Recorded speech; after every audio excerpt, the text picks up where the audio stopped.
হামলা করে। আমি 999-এ ফোন করে পুলিশ নিয়ে আমি সাহায্য নিয়ে তারপর আমি রক্ষা পাই। এখন আমি দাফনের কাপড় পরে, যেহেতু আমি হুমকির মুখে, আমাকে যেখানে পাবে আমাকে মেরে ফেলবে, এখন আমি দাফনের কাপড় পরে এখন আমি মরার জন্য প্রস্তুত হয়ে আছি, যে হয় মরবো হয় বাঁচবো। এখন আমি ঢাকা প্রেস ক্লাবের সামনে অবস্থান নিচ্ছি। ডক্টর ইউনূস স্যারের কাছে আমি একটাই চাওয়া, আমার বিচারটা যেন সঠিক পাই। স্যার, আমি যে স্বর্ণলঙ্কার যে টাকাগুলি দিয়েছে আমি নিজের ফ্যামিলির মাধ্যমে আমি দিছি, বিশ্বাস করে দিছি। এখানে আমার কোনো সাক্ষী প্রমাণ কিচ্ছু নাই। যেহেতু আমার সাথে বিবাহ ঠিক, আপনি ওই এলাকায় সবাই মানুষজন জানে যে ওই মেয়েটির সাথে আমার বিবাহ ঠিক। এই মেয়েটি কয়টি স্যার বিবাহ হইতে পারে?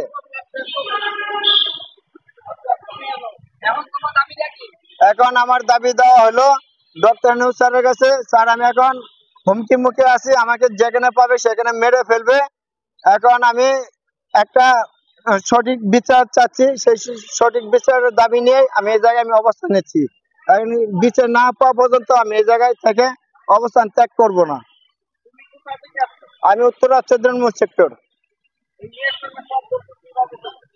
একই বাসায় থাকি। জি জি, 6-7 মাস চলে। জি, জুবাই মেয়েটির ভাই, জুবাই। জি, আপন ভাই। জি, আমার ভয়েস রেকর্ড আছে। তার জি পারে। মেয়েটির ভাই আমাকে মেরে ফেলবে, আমার ঘরে আক্রমণ করা হয়েছে গত 3 তারিখে। এখন চাচ্ছে আমি তার বোনকে যে টাকা স্বর্ণলঙ্কা দিচ্ছি এগুলো যেন না চাই, এবং তার বোনকে অন্য জায়গায় বিয়ে দিচ্ছে। এখন এগুলো আমি কোথাও যেন প্রকাশ যেন না করি, তার জন্য আমাকে মেরে ফেলবে। জি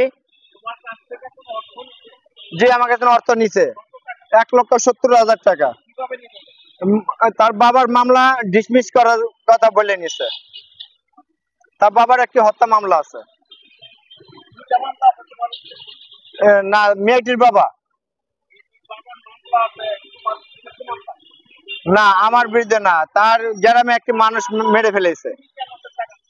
আমি টাকা দিচ্ছি, যেহেতু আমার সাথে বিবাহ ঠিক, আর তার মামলা যত ডিসমিস করবে সেই চাওয়াতে আমি দেওয়া, যেহেতু মেয়েটির সাথে আমার বিবাহ ঠিক আছে। জি না, টাকাটা আমার ধার হিসেবে নেওয়া হয়েছে। তার বাবা বললে যে তুমি কিসের টাকা দিছো, তুমি আমাদেরকে কোনো টাকা কোনো কিছু দাওনি। না, এটা কোনো ডকুমেন্টস না, নিজের ফ্যামিলি। তার মেয়ে সীমা। না, নিজের ঘরে বসে টাকা, ক্যাশ টাকা গুনে দিছে। ঘরে বসে ঘরে বসে টাকা মেয়ে গুনে নিছে আমার বালিশের নিচ থেকে। আমার এখনো সে মেয়ে আমার ঘরে প্রতিদিন আসা যাওয়া হচ্ছিল, প্রতিদিন আমার কাছে চলে আসে। মেয়েটি বিবাহিত ছিল। জি, মেয়েটি বিবাহিত ছিল।